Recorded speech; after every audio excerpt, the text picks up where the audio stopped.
I describe hope as having the trust that the darkness will end. Hope doesn't push darkness aside. It believes that it will have an ending.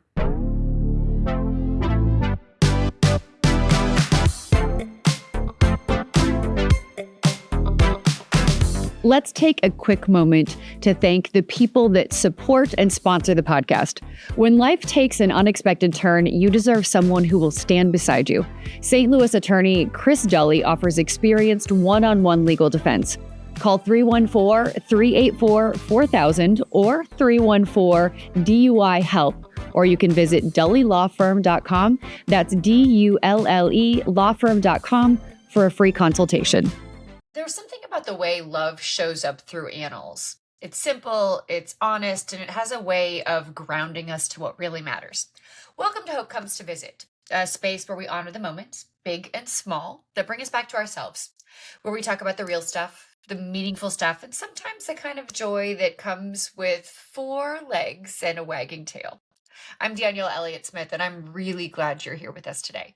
Today, I'm joined by Jean Alfieri, award-winning author, speaker, and someone whose life is filled with a deep love for dogs and the joy they bring. Jean has a heart for rescue and adoption, and her life and home are a reflection of that love. Through her advocacy for adoption and the stories she shares, Jean reminds us that hope and joy often live in the everyday relationships we nurture. Jean, I'm so happy to have you here with me today. Thank you for taking time. Thanks, Danielle. It's a pleasure to be here.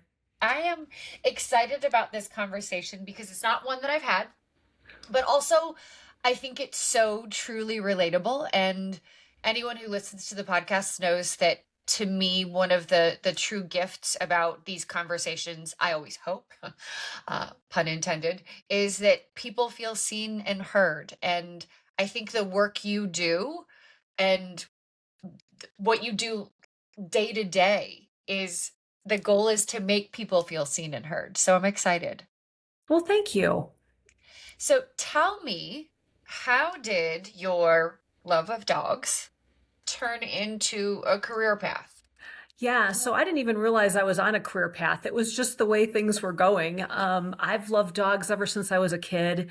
And, if you have had a dog or any kind of pet growing up, you know how special that is.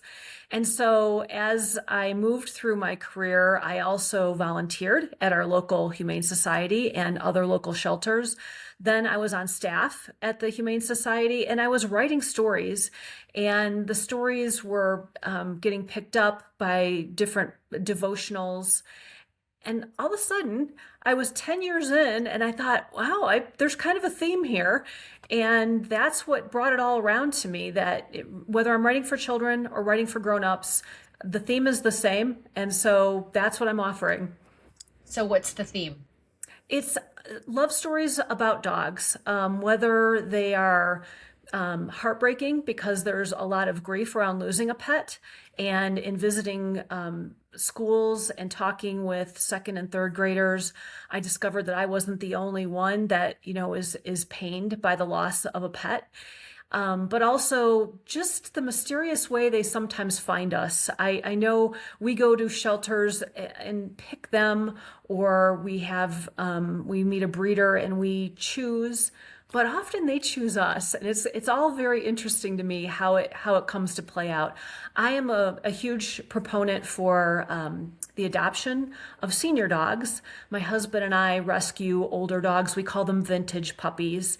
I But love really, that. regardless of where you have, where your furry friend has come from, they're very special in our lives. I love that you call them vintage puppies. How many vintage puppies have you had? So we've had over a dozen, my husband and I together as a couple, and we've had dogs separately before we met. At the most we've had 4, and at the fewest we've had 1. Okay, what do you have now? So we have lost 4 dogs in the last 16 months. It's been a very hard road. Most recently, in the last 2 months, we lost 2 pugs, which are, if I had to say a favorite breed, the pug, it just always touches my heart. We are with one. We're going to get her checked. I've never We've always had mixes, and we've never had the DNA checked. But this dog is creating so much controversy that I think we're going to have to get her checked out. Some guess she's a Dachshund because she's low to the ground, but she's got a rat terrier look, and she acts very much like a terrier. They're kind of goofy, and they spring up and down with excitement. So she has the characteristics of a terrier, but the outward appearance of a Dachshund, we're not quite sure, but she's lovely. What is it about the pug that grabs your heart? So the appearance, the smushy face, the round tail, but they're also just so chill. They kind of just like hanging out with you. They get the zoomies like every other dog. There's excitement, there's agility there. But I just like their really chill personality. So I've always been a small dog person, and as a child, we had one that was a Pekingese and a Lhasa.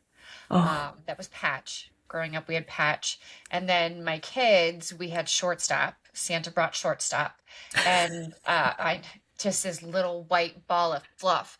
And yes. now I have two. One is a Shorkie, and the other one is a Yorkie, and they both just have their own personalities. They look like brother and sister. They're not, but Okay. they have their one is Poseidon and the other one is Luna. And it's interesting that you talk about that grief and that's something you're experiencing now. And I want to talk about, I know you've written a book about this. I want to talk about this. Sure. I recently had a friend and someone who I have worked with, she's a grief counselor, on talking about grief. And we touched on the grief of a pet and the way that she talks about grief. She said it isn't, because some people will say, but it's an animal, and she Yeah. said, honestly, Danielle, the real thing is, she said, I like to talk about grief as a rope that tethers us to whoever we've lost. Yeah. And what that grief depends on is how thick that rope is. So if your connection to your animal is a really, really thick rope, that grief is going to be hard because it really is love. So I can only imagine the grief that you've experienced in losing so many in such a short period of time. Yeah, and I have to say, we understand when we get into this because we like the older dogs, what could happen. And yet we had a really nice stretch of 4 years where we didn't lose anybody. And we kind of knew going into year 5 that this, could be bad because they were all of that age. We had a Chihuahua who lived to be 19. Who expected that? I had no idea a dog could live that long. Mhm. So, we've been very fortunate, and I keep that front of mind. But you're right. And I love the way she described that. It is difficult. And some people don't understand because they think it's just a dog or you can get another one. But it doesn't work that way. You don't replace one with the other. To have a dog in the house right now is just such a blessing. And yet, there's no way this dog replaced a pug or the pug replaced the Airedale. They're really their own unique, even the same breed dog is just its own unique personality. Well, and I also think that in our lifetimes, we are built to outlive dogs, right? So Yes, no matter what we're doing is we're breaking our heart wide open for an animal and knowing that we will very likely outlive that animal a couple of times over. right. And yet we love and we hug and we treasure and we make memories, and then we're heartbroken, and then we decide whether or not we can do it again. Exactly. And I will tell you, for me, it's worth it every time. And it does get harder, I think, as I've gotten older, maybe because I just appreciate the bond that much more.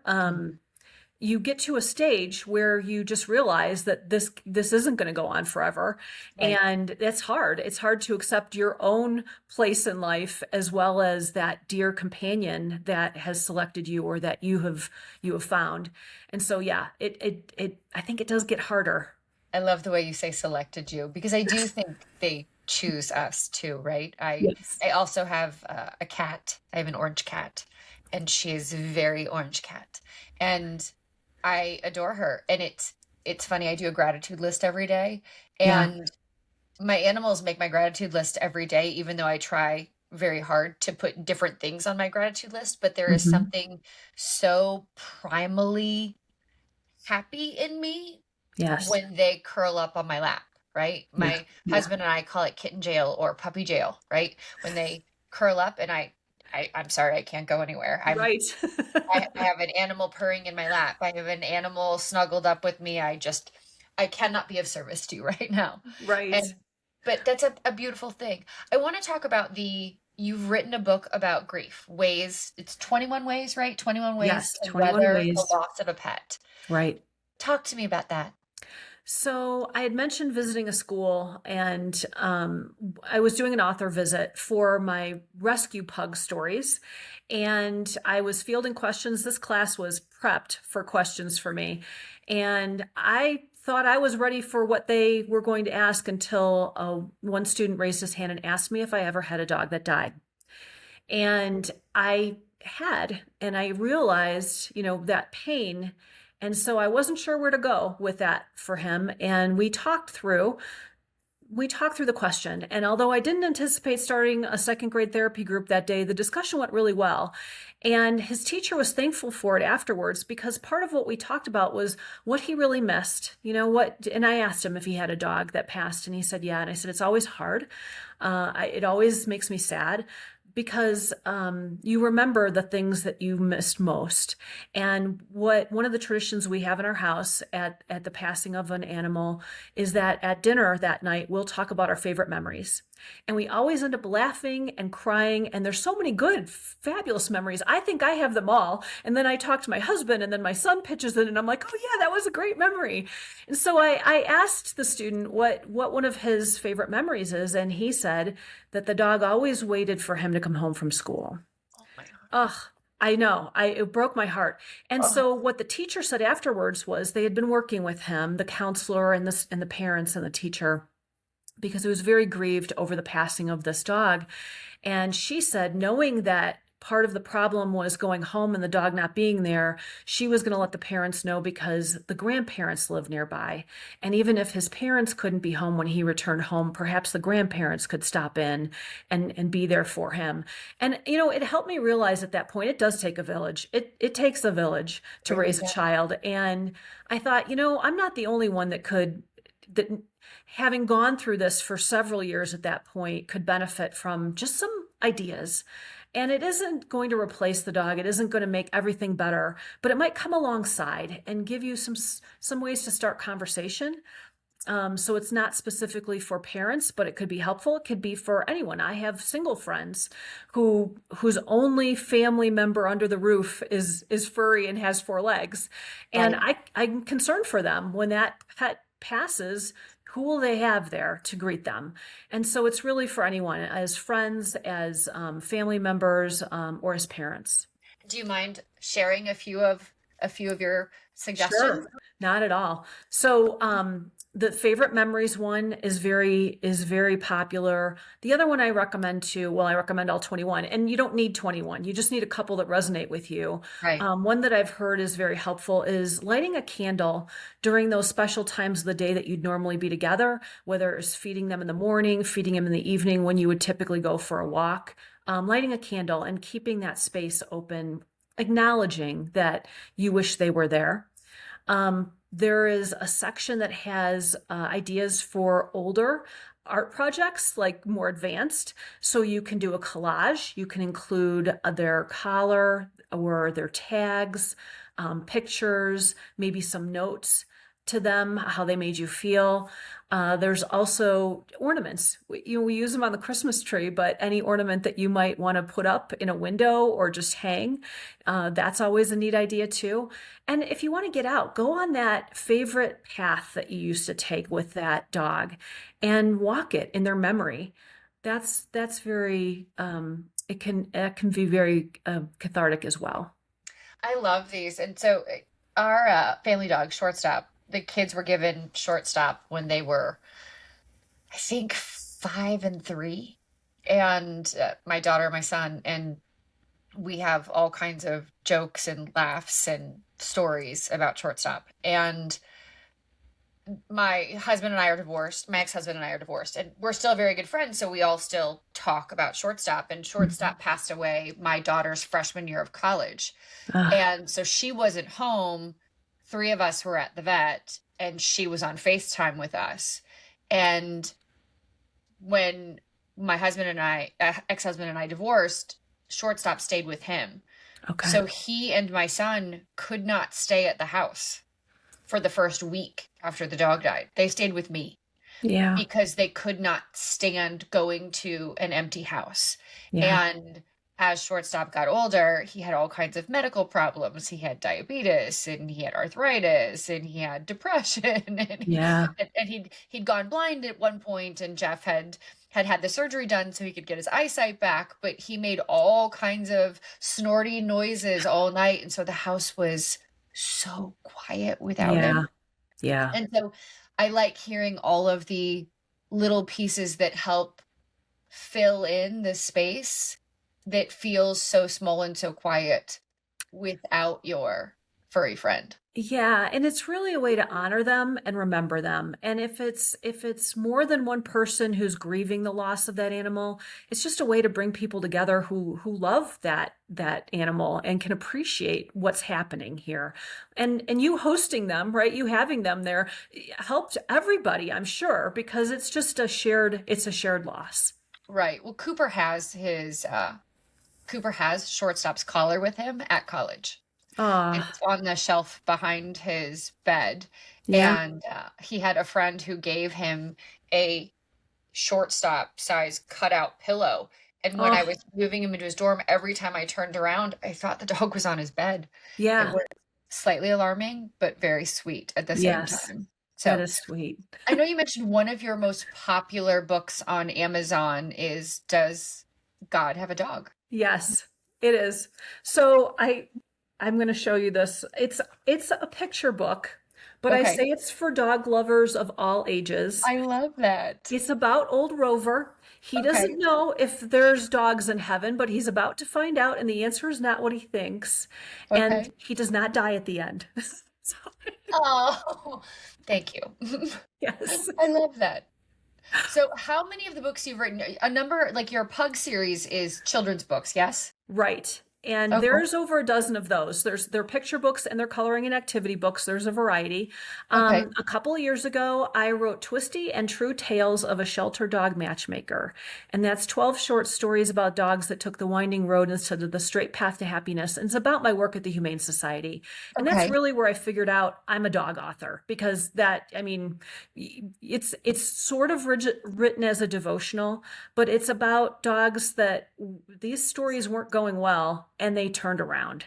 And for me, it's where I see God's hand in all of this because, we can try our best, but at the end of the day, there's only so much we can do. And where does this come from, right? How do they show up in our house? When you really go back and look at possibly the path they took to become yours, especially if you adopt, right? And they were someone else's originally, and then maybe they were stray, or maybe they were surrendered. And we've had all of that. And some of the backstories I've been able to learn, most of them I don't. But yeah, being a shelter dog matchmaker was really impactful to me. And I was also a transport partner. We're called Rescue Rangers, which I think is a cute title because we go to different shelters and pick up animals from other places that we then bring back to Colorado Springs because we have a very vibrant community here that are very willing to adopt. And so they do well in our town.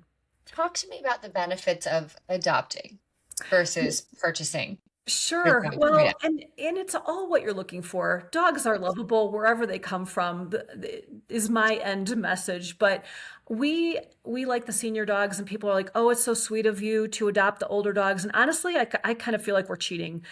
They come in, they pick a pillow, they lay down. We don't deal with teething. Often we don't deal with any kind of, they're housebroken. We just feed them the next meal and life moves on, and they bring us so much joy. So I realize that it's, for some people, it's hard knowing you're not going to have possibly as many years with that animal as you would. But like I said, Reggie was our Chihuahua. We adopted him when he was 10, and we thought, oh, we'll have maybe a few years with him. And we had 9 years with him. We had a That's whole other amazing. lifetime with him. Yeah. I had a cat that made it to 19, but never a dog. I know. And my husband jokes. He's like, we bring them here thinking they're coming here to die, but they come here to live. Yes, Well, they come here to live. that says something about the quality of home that you and your husband are providing for them, right? Because they're coming to thrive and be loved. And so sure, they pick a pillow, but they're picking a safe pillow, and they know that they're home.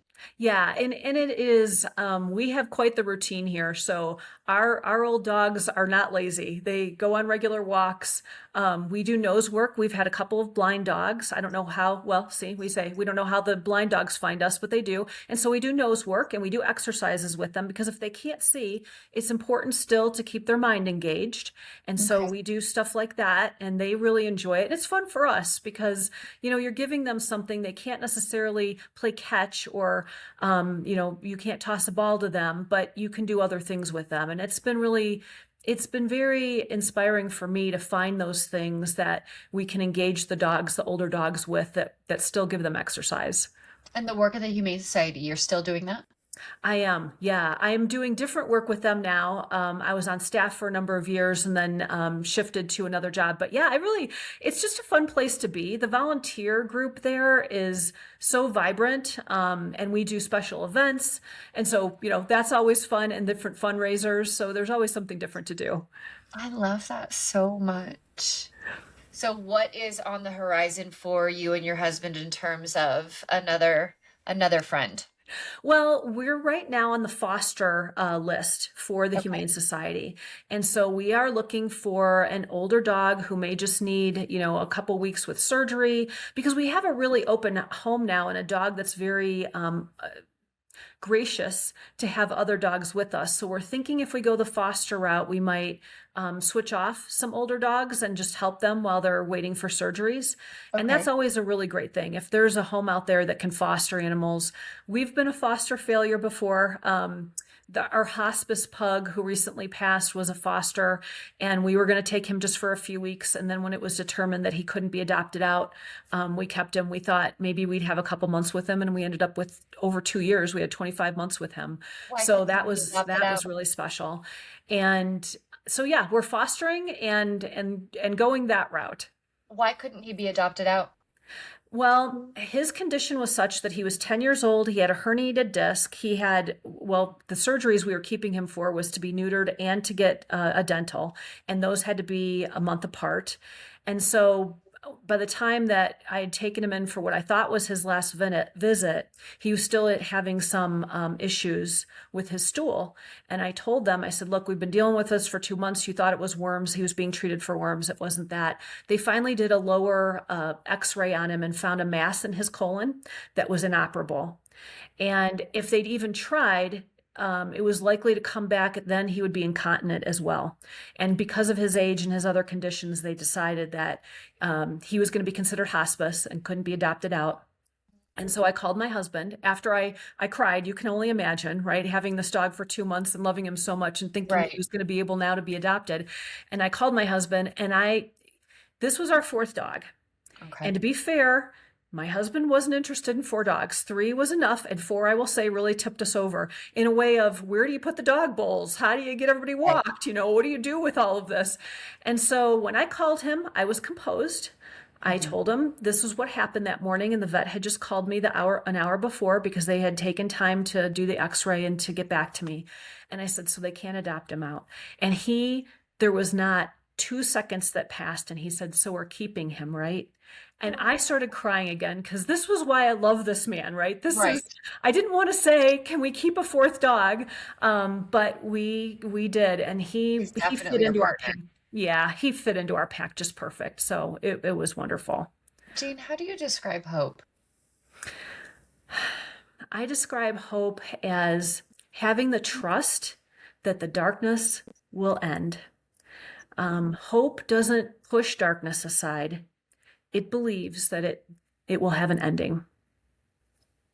That's beautiful. Almost like you were ready for me to ask you. That is, that's I've been gorgeous. thinking about hope a lot lately. And as you know, I'm working on another manuscript, and I am seeing through the chapters that are forming a lot to do with it. And of course, watching your program, listening to your program, being tuned into what you bring to everyone on a regular basis, it really is inspiring. And I know hope has different definitions for everyone.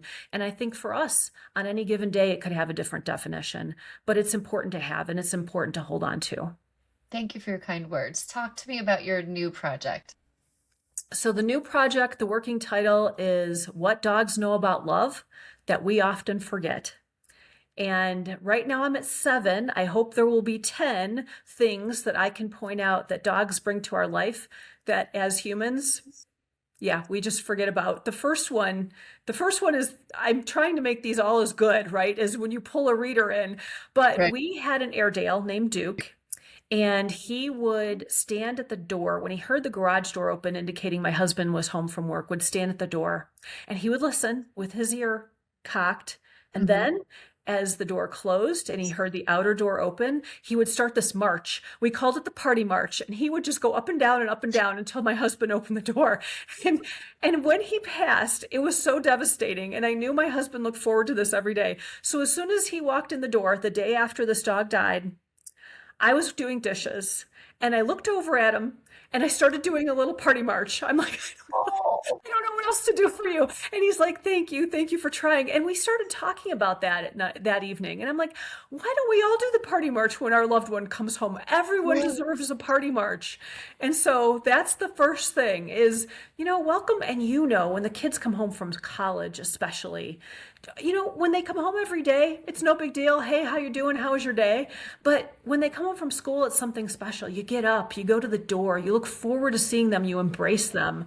It is special. And you never know, right? With a dog or with a loved one, when the last time you're going to see them may be. Get up, say hello, ask them how they're doing, embrace them. It's one of the things. It's just one of the things. It's like my cheeks hurt from smiling.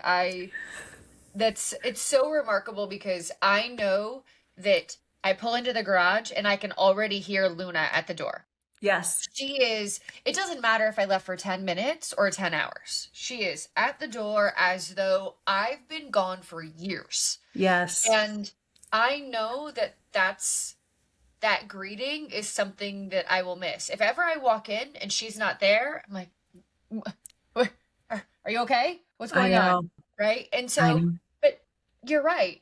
There's no one who embraces our presence the way our dogs do. There's no one who is as excited for us to just show up. Right. As our dogs do. I can't wait. I can't wait for your new book. You'll have to let me know so that I can share it. Thank you. I'm so delighted for you to have spent time with me today. Where can everyone find you? Dogauthor.com. It's exactly what it sounds. Dogauthor.com. You'll find me and all of the information in the various books there.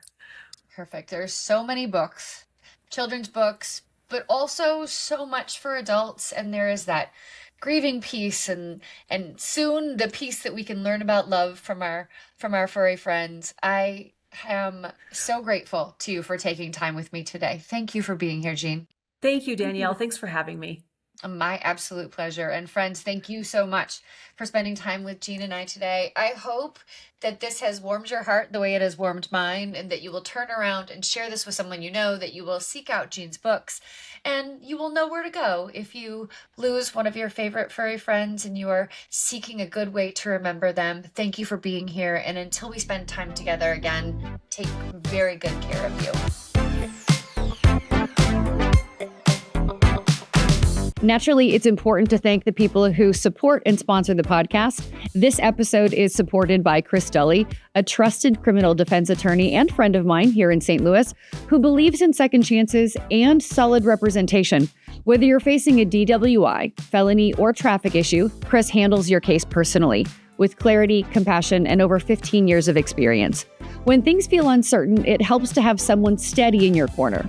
Call 314-384-4000 or 314-DUI-HELP, or you can visit dullylawfirm.com to schedule your free consultation.